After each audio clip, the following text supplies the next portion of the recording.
किसान संगठन फिर से एक आंदोलन की राह पर हैं और आज हमारे साथ हैं किसान सभा के जिला अध्यक्ष डॉक्टर रूपेश वर्मा जी। ये आंदोलन की ज़रूरत लगातार चल रही है और हाई पावर कमेटी गठित होने के बाद भी अब फिर आंदोलन की ज़रूरत क्यों पड़ी है? हाई पावर कमेटी को 21 मई तक अपनी सिफारिशें देनी थी। 21 जून भी निकल गया और अभी जुलाई आ गई है और हम पीछे अफसरों से मिले भी थे, कमेटी के सदस्यों से भी मिले थे, जनप्रतिनिधियों से भी मिले थे और हम 3 तारीख में इसलिए प्रदर्शन कर रहे हैं कि कमेटी इन मुद्दों को गंभीरता से ले और जो ठाकुर जयवीर सिंह की सिफारिशें किसानों के पक्ष में हैं उन्हीं का अनुसरण करते हुए 10% प्लाट देने की सिफारिश सरकार को करें। और यदि किसी भी वजह से ये हमारे खिलाफ सिफारिशें देते हैं तो हमारे पास कोई चारा नहीं है सिवाय इसके कि हम प्राधिकरणों पर ताला लगाएं और दिल्ली कूच करें। तो ये आंदोलन इस मकसद से किया जा रहा है जिससे कि जो कमेटी है वो किसान की इस 10% के मुद्दे को गंभीरता से लेकर के और इस पर पॉजिटिवली विचार करते हुए और ठाकुर जयवीर सिंह कमेटी का अनुसरण करते हुए और हाई कोर्ट ने जो आदेश किया उसकी भावना का पालन करते हुए और ये जो बेनिफिट किसानों को मिलना इसको दे दिया जाए।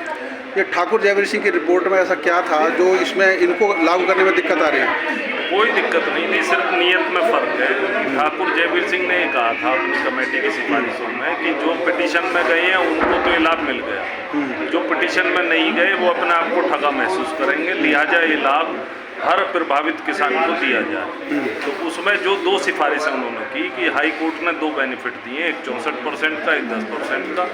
तो ये दोनों बेनिफिट उन किसानों को भी दिए जाएं जो गैर याची किसान हैं। तो प्राधिकरणों ने उस एक सिफारिश को एडॉप्ट कर लिया जिसमें 64% मुआवजा नोएडा, ग्रेटर नोएडा में सभी किसानों को मिल गया, वो चाहे याचिका में थे चाहे याचिका में नहीं थे। लेकिन 10% का लाभ हमें नहीं दिया गया और उससे हम आज तक भी वंचित चले आ रहे हैं, जबकि उसके बारे में सिफारिश भी मौजूद है, उसके बारे में हाईकोर्ट का आदेश भी मौजूद है।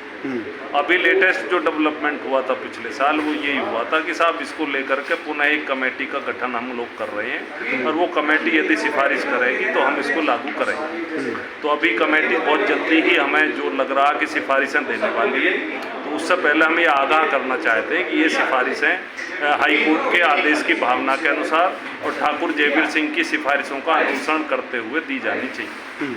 अभी हाल ही में यमुना प्राधिकरण की बोर्ड बैठक के बाद नोएडा वहाँ के सीईओ ने ये जानकारी दी कि हम यमुना के 40 गांवों में आबादी के मामले छोड़ेंगे ही नहीं, क्योंकि चारों तरफ पेरिफेरल रोड बनाएंगे, सर्वे कराएंगे और जो भी आबादी है उसका अधिग्रहण नहीं करेंगे। इसके बारे में आप क्या कहेंगे? अभी जो एक तो मयाना गांव में, एक आकुलपुर गांव में उनकी जो नए कानून के हिसाब से उनके अधिग्रहण की प्रक्रिया चल रही है और जिन लोगों ने वहाँ आबादियाँ बना रखी थी उनकी आबादियों का अधिग्रहण भी कर लिया, उन्हें धारा 10 के नोटिस भी दे दिए। तो जो अरुणवीर जी कह रहे हैं वो गलत कह रहे हैं और जहाँ कहीं अधिग्रहण की प्रक्रिया चल रही है वहाँ आबादियों का भी अधिग्रहण वो साथ साथ में कर रहे हैं। और एक बड़ा मुद्दा इस इलाके में, इस पूरे ज़िले में ये है कि जो नए कानून के लाभ है जिसमें सर्कल रेट का 4 गुना मुआवजा देना था, सर्कल रेट का रिवीजन करना था, पिछले 10 साल से रिवीजन नहीं हुआ जिस कारण किसानों की ज़मीन के भाव नहीं बढ़े और उसके अलावा 20% ज़मीन विकसित करके देने का प्रोविज़न है, उस बारे में कोई स्पष्टता नहीं है। हवाई अड्डे के लिए ज़मीन ले ली, कोई प्लॉट उसमें नहीं दिया गया। अभी 3 गाँवों में अधिग्रहण की प्रक्रिया चल रही है, वहाँ कोई प्लॉट नहीं दिया। DMIC में 5 गाँव अधिग्रहित हुए नए कानून के तहत, वहाँ कोई प्लॉट नहीं दिया। तो नए कानून का भी उल्लंघन हो रहा और जो पुराने हमारे ड्यूज है वो भी इन्होंने अभी तक हमें नहीं दी। अच्छा, न्यू नोएडा भी बन रहा है, बिल्कुल सटा हुआ है, तो न्यू नोएडा को लेकर क्या चुनौतियाँ होंगी, क्योंकि किसान तो वहाँ भी हैं? सबसे बड़ी चुनौती इनके सामने भी है और हमारे सामने भी। हम चाहते हैं कि नए कानून का पालन हो और नए कानून में मुख्य रूप से 3 चीज़ें हैं।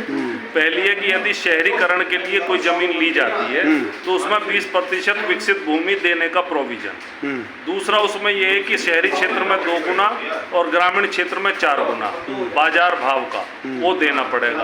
और तीसरा प्रोविज़न है या तो रोजगार देना पड़ेगा या एक मुश्त 5 लाख रुपए हर प्रभावित मालिक सदस्य को देने पड़ेंगे और तीनों ही चीज़ों का ये उल्लंघन कर रहे हैं। तो नया नोएडा भी ये भले कितने सपने देख रहे हैं लेकिन किसान उसके लिए तैयार नहीं है। और जिन गाँवों में ग्रेटर नोएडा भी अब अधिग्रहण कर रहा है, जहाँ प्रकाशन किया, खेड़ी, बनौता, सुनपुरा, कैलाशपुर, इन गाँवों में भी किसान अपनी आज कैंप लग रहा था खेड़ी में, तो खेड़ी के गाँव वालों ने उस कैंप में जो लोग आए थे उन्हें वहाँ से वापस कर दिया और ये डिमांड की है कि भाई पहले नए कानून को लागू करो तभी हम अपनी ज़मीन देंगे। नोएडा खबर से बातचीत के लिए बहुत बहुत धन्यवाद।